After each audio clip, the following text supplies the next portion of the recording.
ஆனந்த் ஒரு middle class person evening டைம்ல ஒரு டீ சாப்பிடலாம்னு சொல்லிட்டு கெஃபேக்குள்ள போறாரு. அங்கிருந்த வெயிட்டர் ஆனந்தை பார்த்துட்டு வேகமா வந்து அவர்கிட்ட மெனு கார்டை கொடுக்க உடனே ஆனந்த் சொல்றாரு, ஒரு டீ மட்டும் சொல்லுப்பா அப்படின்னு சொல்லிட்டு அவரோட டேபிள்ல போய் உட்கார்றாரு. உடனே அந்த வெயிட்டர் டீ வர வரைக்கும் இந்த மெனு கார்டை பார்த்துட்டு இருங்க சார் சொல்லிட்டு ஆனந்த் கிட்ட அந்த மெனு கார்டை கொடுத்துட்டு டீ சொல்றதுக்காண்டி போயிடுறாரு. இப்போ டீ ரெடி ஆயிடுச்சு. வெயிட்டர் போயிட்டு அந்த டீ எடுத்துட்டு நேரா ஆனந்த் டேபிள்ல கொண்டு வந்து வைக்கிறாரு. இந்த வெயிட்டரோட ஐடியாவே இந்த டீ வர கேப்ல இந்த மெனு கார்டை அவர் கையில கொடுத்தோம்னா ஏதாவது ஒரு எக்ஸ்ட்ரா ப்ராடக்ட் ஒன்று ஆர்டர் பண்ணுவாரு, ஏதாவது ஒரு ஃபுட் ஆர்டர் பண்ணுவாரு அப்படிங்கிறது தான் அவரோட ஐடியாவே. ஆனா இவர் என்னன்னா டீயை கொண்டு வந்து வச்சதுக்கு அப்புறம் ஒரு கையில டீ வச்சுக்கிட்டு இன்னொரு கையில மெனு கார்டை வச்சு அதுல இருக்க ஐட்டம் எல்லாம் பார்த்துக்கிட்டே இருக்காரு தவிர எதுவும் ஆர்டர் பண்ண மாட்டேங்கிறாரு. இப்போ அந்த வெயிட்டர் ஆனந்த் கையில இருக்கக்கூடிய மெனு கார்டுல எந்த பேஜ் அவர் பார்த்துட்டு இருக்காரு அப்படிங்கறத ஒத்து கவனிக்கிறாரு. அடுத்த பேஜ்ல இருந்து ஃபுட் எல்லாமே பயங்கர காஸ்ட்லியான ஐட்டமா இருக்க போகுது. உடனே இந்த வெயிட்டருக்கு பயங்கரமான ஐடியா ஒன்று வருது. ஆனந்த் கிட்டக்க போயிட்டு, சார் அடுத்த பேஜ்ல இருந்து ஃபுட் எல்லாம் கொஞ்சம் காஸ்ட்லியா இருக்கும் அப்படின்ற மாதிரி தயக்கத்தோட சொல்ற மாதிரி சொல்றாரு. உடனே ஆனந்துக்கு பயங்கர அசிங்கமாயி போச்சு. ஏன்னா நம்ம கிட்ட வந்து வாங்க முடியாதுன்ற மாதிரி நினைச்சிட்டாரா நம்மள,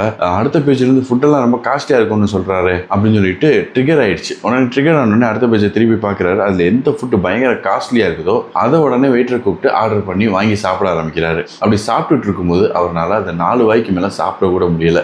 அவ்வளோ ஒரு ஹெவியான ஃபுட்டு. இப்படி நடந்துட்டு இருக்கும்போது தான் ஒரு ரிச்மன் ஒருத்தர் அந்த கெஃபேக்குள்ள வராரு. ஆனந்த் உட்காந்துருக்கக்கூடிய அந்த டேபிளுக்கு பக்கத்து டேபிள்ல அவரும் வந்து உட்கார்றாரு. வந்து உட்கார்ந்தோடனே ஒரு டீ ஒன்று சொல்றாரு. அந்த வெயிட்டர் அவர் பக்கத்துல போயிட்டு அது வர வரைக்கும் இந்த மெனு கார்டை வேணா பார்த்துட்டு இருங்க அப்படின்னு சொல்ல அந்த ரிச்மேன் ஒரே ஒரு வார்த்தை தான் சொன்னார், நோ தேங்க்ஸ். அது மட்டும் கிடையாது, அந்த மெனு கார்டை திரும்பி கூட அவர் பார்க்கல. ஸோ ஒரு பணக்காரர் எப்படி பணக்காரராகவே இருக்கிறாரு அப்படிங்கிறதுக்கு ஒரு சிறந்த உதாரணமா இந்த கதையை நான் பார்க்குறேன். எப்படின்னா ஒரு பணக்காரரை பொறுத்த வரைக்கும் நம்ம இப்போ எங்கே இருக்கிறோம், நமக்கு இப்போ என்ன வேணும் அப்படிங்கிறது கிளியரா தெரியும். ஆனால் நம்மள மாதிரி மிடில் கிளாஸை பொறுத்த வரைக்கும் நமக்கு என்ன வேணும் அப்படிங்கிறதே நமக்கு தெரியாது. அதை யூஸ் பண்ணி ஈகோவை ட்ரிகர் பண்ணி விட்டு உனக்கு இதுதான் வேணும், இது இருந்தால் தான் நீ பணக்காரனா தெரியுவ அப்படின்னு சொல்லிட்டு நம்ப வச்சு நமக்கு வியாபாரம் பார்க்கறதுக்கு நிறைய கூட்டம் வெளியே இருக்குது. இதனால நான் சொல்ல வர்றது என்ன அப்படின்னா, act like a rich man and one day surely you will become a rich man.